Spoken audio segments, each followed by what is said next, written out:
Welcome to the Sonic Days podcast, home of all things audio. This season was recorded live at Sonic Days 2024. In this episode, we're diving into the evolving world of spatial audio in game development. While acoustic simulation in games isn't new, recent advancements have brought powerful tools within reach. Welcome everyone. Thank you for so many of you joining this session here. I brought some stuff here about how we intend you to use spatial audio acoustics and the different degrees you can go through. And much of this is something that is similar to many of the workshops we do. So maybe introduction first. My name is Mads, and I'm at Audiokinetic. I'm a specialist in training and education content. That really means that I'm lead on the trainings we have, Wwise workshops and team training, those kind of things. So I kind of decide on what content should be in workshops, what kind of things do we train on. And so when a company comes into us saying, hey, we have 10 folks that want training on this kind of thing, I design a session for them. You need to learn this, and this, based on both their own circumstances. Björn and I was just talking about that many studios actually have a lot of different approaches to using Wwise. They use Wwise in a much more hacky way, right, in a very different way than what you might see on the outside here.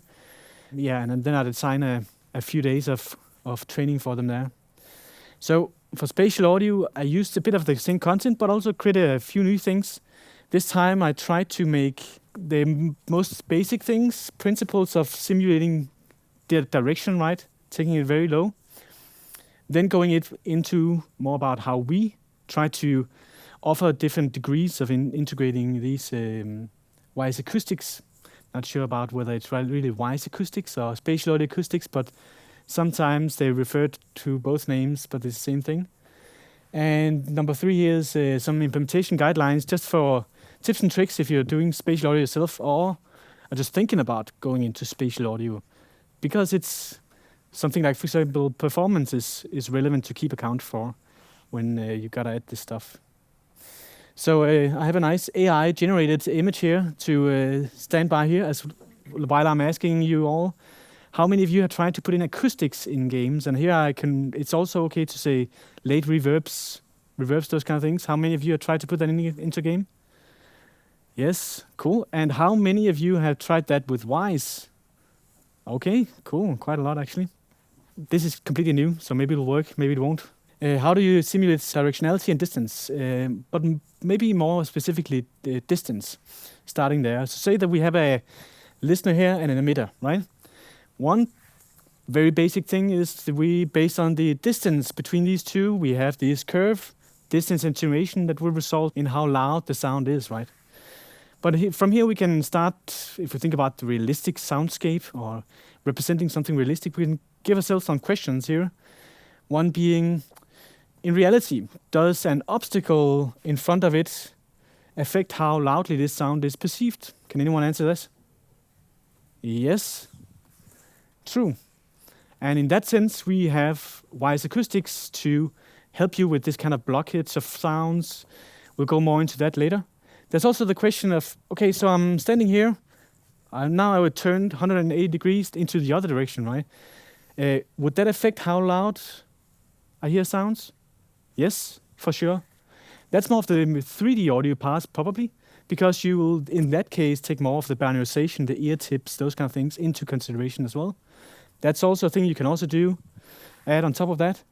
And then there's in reality does, and here it always boils, in reality does the sound environment affect how a sound is perceived? Yes, and that's where we look into something like reverbs for the basic things, but also reflections, which can give some sense about where you are in the room, not just the room acoustics and reverb itself, but also how close you are to certain walls and such. So a bit of a starting point here from how the different levels of how to simulate something realistic. But let's look into how Wwise does this.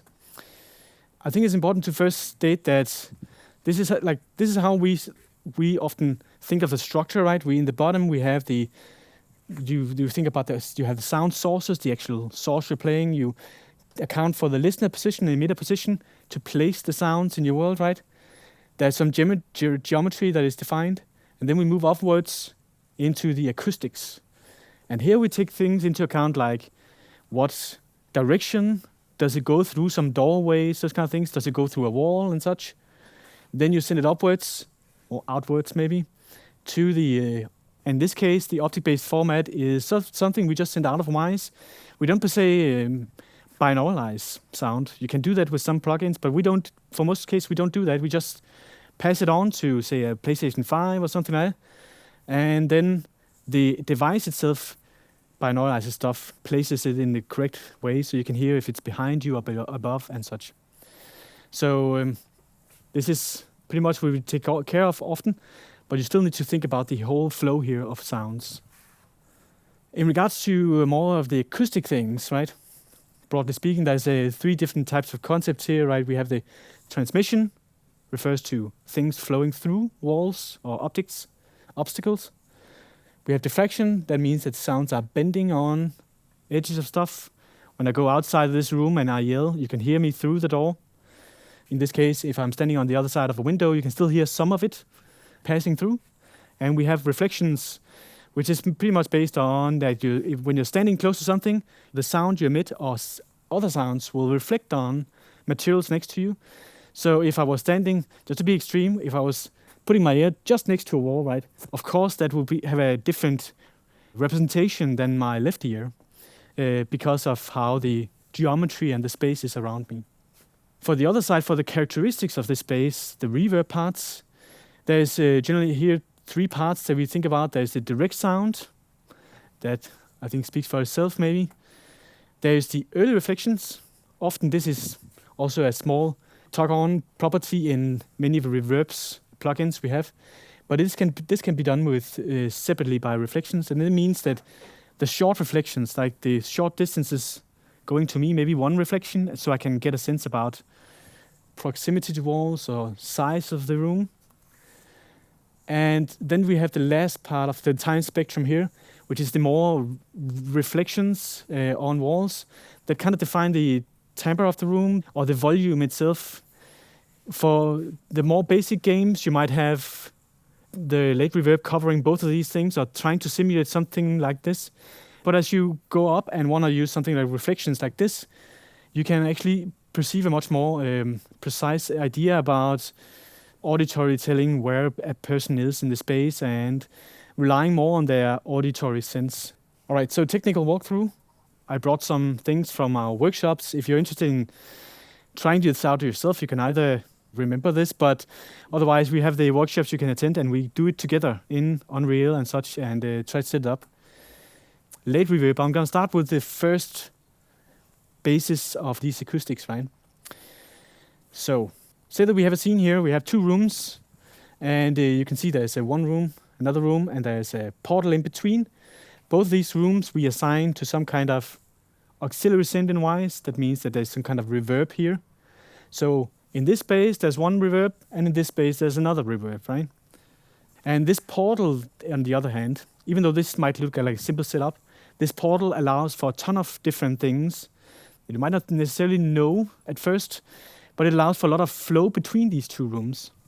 So thinking about something like the portal itself here, you can see that based on whether you're one room or the other one, this portal also helps to define this crossover going from one room to another. So as you start to go through it, you'll notice that one room reverb is fading in, another one is fading out. But this also depends on the depth of this portal. So when you put it in there, think about how deep that portal is, and you can use that to leverage how the transition is going to be, how gradual it's going to flow. Yes, and if we are in this other room here and we have a bunch of sounds in here, each of them have some reverb on them. These things will all of them get into this portal here and mixed in the portal, and from that portal propagated to you as a listener. That way you also don't need to think about propagation for each of these things for reverb, but you just summarize in the portals and feed them onwards here. Yes, and here's something about like portal spreads, because it's also relevant to think about like when you have sounds or the reverb in here, we don't want to make them too precise when you're outside. We want to have some kind of spread so that it represents the opening doorway of the door, right? So as you get closer, unless you set your own spread curve, we also simulate this slowly opening of spread as you get closer. And as you get into the portal here, and the last part here from the middle and up here will be the last 50% of that spread. So when you go out of it, it will be all around you, right? That reverb in that space there. So you can always see here, like, this is just a very simple setup. You put it in a volume and a portal, and there's already a lot of simulation that helps you create that acoustic space. And you can see a representation of it, the spread going through a portal, as well here is from Wwise. And here's a demonstration of a very high channel sound. Imagine that you are standing inside the room and walking out of the portal, right? You can see how things are slowly less and less spread and more focused towards the portal, right? So that's basically what happens when you spread stuff. The channels here are proportionally spread around you. So if you have let's just take a stereo sound. When you have that with 0% spread, it will be right in front of you. But as you get with 100% spread, it will be just at the right and left proportionally spread around you. And the same goes for any ambisonic stuff that will spread all around you. So besides having separate rooms with very clearly defined walls, it is also possible to have rooms that are not necessarily defined by walls, or maybe partially defined by walls. In newer versions of Wwise, we have this, at least in 23.1 and onwards, we have now reverb zones that you can add. So I can choose that a small part of my scene here should be of a certain reverb. And then you have this transition segment here. You can see it's kind of like this as well. When you go through this transition segment, you scale up one reverb and scale up another, right? And of course, this transition segment here defines how quickly that transition should be. Here's another good example for reverb zones that there's often these spaces that aren't really clearly defined, but maybe there's a roof here that should be a wall and bottom should be wall, but this shouldn't necessarily be a wall, it should be open spaces. And that's where these things really come in handy. Yeah, okay, so we defined reverb. Let's take a step up into something a bit more about propagation. And here I slowly go into the concepts of occlusion and obstruction. But it should be said in these cases that occlusion and obstruction is not actually what we refer to as Wwise acoustics. It's more of a cheap and simple way to add that kind of fake that illusion that there might be some spatial audio here. Just to quickly address it, occlusion is the sensation about having a space here and another space where this space kind of defines that 50% exits and such, but there's no real walls per se when you have occlusion. So it just is a nice way to quickly simulate that separation. And obstruction. Notice that I really emphasize these words because in Wwise we do refer back to them later. I do have that Wwise project open. You can see here in the attenuation settings here, it's clearly defined as different terms. So it can be fairly important to know the difference in the terminology. But obstruction itself, when we refer to that, is basically just in the simplest matter of looking in a certain direction is something in between us and then go to a complete obstruction degree. So it's more of an on-off thing, going from 0 to 100% obstruction.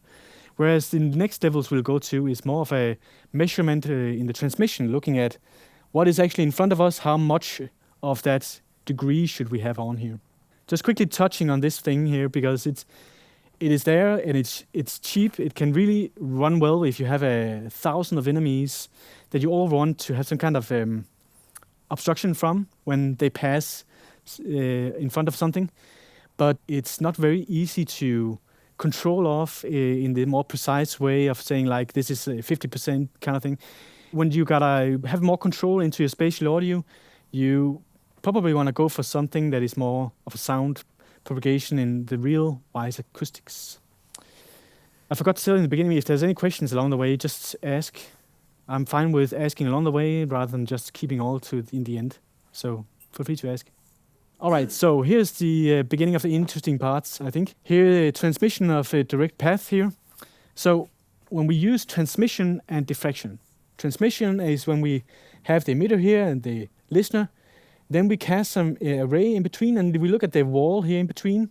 There's room here, there's a room here, and both of them have a value that we then evaluate and see how much sound can progress through that wall to our listener, right? It should be said that while there is a direct, like the dry path here, as we try to calculate with transmission, there's also some dry path reverb that is also applied some spread on from this entire region here. Yeah, go ahead. That difference in transmission volume, is that mainly volume level, like dB, or is it also a filter, or is that calculated? Right, good question. So it's both a volume, high pass, and a low pass filter. And if you go in, let's go into Wwise at the same time here. You can see diffraction here. You can customize curves for each of these things here. So, and we'll get back to this, but you can definitely decide how much should be based on the amount of obstacles in between you. Calculate a value there, and yeah. And maybe an important detail is also that when you have rooms here, say that this room here has a 0.80% obstruction, this one has a 90%. The way we do it right now is that we always take the highest amount. So even though you have two walls, we don't add them together. We just look at which one is the most impenetrable, right, wall of those, and then we apply that. We are, though, thinking about adding that possibility too, so you can do some adding up of that instead. Yeah, go ahead. Are there like any standards for the specific types of walls? So like if it's a concrete wall and it's like a wooden wall, like then you just plug in the right material, or is that not a thing yet? Right, it's a really good question. We don't have any presets for that, not really, but I guess in many ways it's also an assessment of your game, how much, because many of these curves that you design here highly affect that. So if let's take all these on here.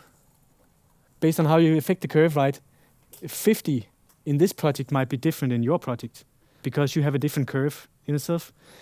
But maybe a small tip for that is the Wwise Adventure game, which I have open here and can be downloaded through the launcher, is both samples that we use for our own testing purposes as well. So you can go in there, steal the curves, whatever, because we try as much as we can to simulate real acoustics, for sure. And for those that might think, hey, isn't there something called Wwise, acoustic textures?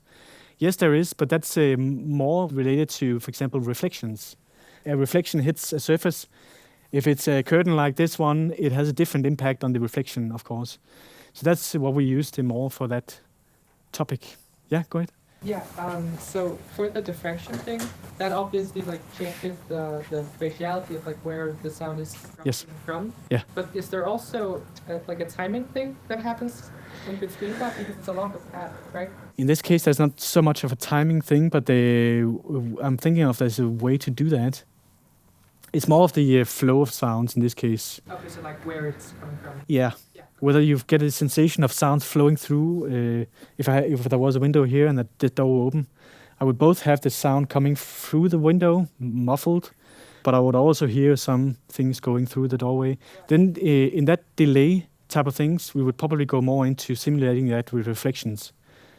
Because the sound in that other room would reflect on this materials out there and then be travel into me and get that is actual delay lines that is delayed a little slowly and give that impression. Yeah, good question. Right, and then we get into the really confusing things. Obstruction or occlusion on portals. In some cases, you might want to have, like say that you have a doorway and you have a curtain in front of it. So you don't want the entire sound, like the sound to go unfiltered through it, right? You want some kind of obstruction on its path. You can set a value for that as well in the portal, so it travels through. But it's a combination of the two techniques adding on top. But you will see that in the profiler and such when you see the different things that affect the sound. You'll see that it goes down here to the portal, gets obstruction on it and such. What about the inverted thing? Now we have spaces. But what if we add an obstacle that is the inverse of a space? It's an obstacle in front of us. What happens then? Well, it basically just does, as you might imagine, this kind of the same thing. We think about the transmission through that material as well. Say that, for example, this one was a bit thicker in detail than this over here, then we just take that value and apply to the sound. And the diffractions themselves, the bending on edges, are on these sides and transferred to you. So you can hear a bit of the sound on the sides, but also some of the sound muffled through the wall itself. And so you can do that too. Here's an image of how that looks in Wwise. So you have the blue line here is 70% because it goes right through. I guess this one, because here they have portal. There's nothing blocking it. So it goes through and it meets this geometry here, and it gets 70% transmission loss, it's called. And on the sides here, you can see that the diffraction happens, so the sound blends around. In fact, there's actually an error in this image here if there's some sharp lines, but there's also a curve going beneath it. That's because in this case, I didn't add a floor to Wwise. So Wwise doesn't really know that there's that you can't go below it. So think about how to define the basis of your geometry when you set it up. Yeah, question? I was wondering if you close the portal, do you assign a specific transmission filter to that portal? When you close the portal, it will just disappear or disable from the room itself. So then there will just be transmission loss from that entire room, right?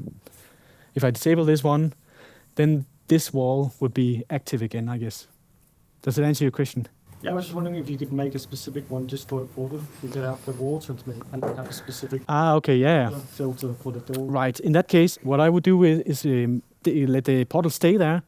I would take another mesh and I put it in the portal. And then I will set the mesh that I put in there, like the door, a hidden door, make it a bit bigger so it covers the entire region there. And then set that certain value you wanted of transmission through it. Yeah. Because that way you can also move it and slightly update it. So maybe when the door opens, you allow for sounds to flow more through it, right? All right. Quickly in Wwise here, when we have a diffraction curve here, as I said, this is called the shadow angle, right? Or the diffraction degree here. And if it's like 90% here, what we do, a representation in Wwise, is that we calculate how much out of the 180% degree is this? It's 50% of it, and that's the 50 you see here. We show things in Wwise as 1 to 100. So we don't show them as 1 to 180, just 1 to 100%. Yeah, and a bit about room coupling, that whenever you have sounds in this environment here that goes into a portal, it gets mixed there, and as it propagated onwards, it will automatically get mixed in these portals and go onwards. Question? So for when they get combined into one in the portal, does it also have the reverb with it? Okay, so this is, I should have shown this earlier, but this is for the reverb, that is, or the room tones you might have in this area as well, that is mixed here. It's not so much for the transmission propagation parts. So the direct sound and the reverb will get... Not the direct sound, only the reverb itself, yeah. A bit of a note, because I find that one of the biggest questions that many of the biggest productions have is that performance, right? And also the maintenance parts of it. You don't want to go in there and add rooms for a million different rooms, and they don't want to have too much additional maintenance on top of this. So we do try to have some methods that can help you, or help not only the bigger productions, but the general workflow of setting up these things in a map. This is from Unreal, right? There we have, for example, fit geometry features. How many have used that before, fit geometry? One? Cool. So basically it just means that don't be too scared about having to create this mesh. You can take a room inside the space, enable fit geometry, and it will scan your environment and adapt to that room automatically. And there's some different modes here, so it works also with these kind of different shapes. Yeah, go ahead. That function in particular, no. We haven't added it because it's a custom scripting in Unreal, but you can easily do that in Unity. And there's also these auto-assign aux buses. Also a system that's also in Unreal, not so much in Unity yet. But just an example of what you could do to speed up your workflow is that based on some calculations of properties, probably I can show you an example here in if we take an AK Spatial Audio, go down here, you can see there's a fit to geometry, but under where's the late reverb? Here it is. Well, there was no late reverb assigned to it, but there's this auto-assigned bus here, and if I zoom in on that, it will automatically detect, you can see up on top of it here, it will try to give some estimates about how big this room is, and then you can make a spreadsheet in Unreal where you see like this amount size of room should have this reverb, a bigger size should have this reverb, so you don't need to think as much about like all the time that this is a medium or large reverb. You can make this happen automatically by some of the sizes here. So if I scale up and down this space here, these numbers would also change and try to find a new reverb. Also not in UnityNet yet, no. I don't know why though. Maybe we haven't had time for it yet. But yeah, if you want that, like feature requests is definitely the way to go. Okay, quick touch. We don't have super much time, but a quick touch on early reflections. Talked a bit about it.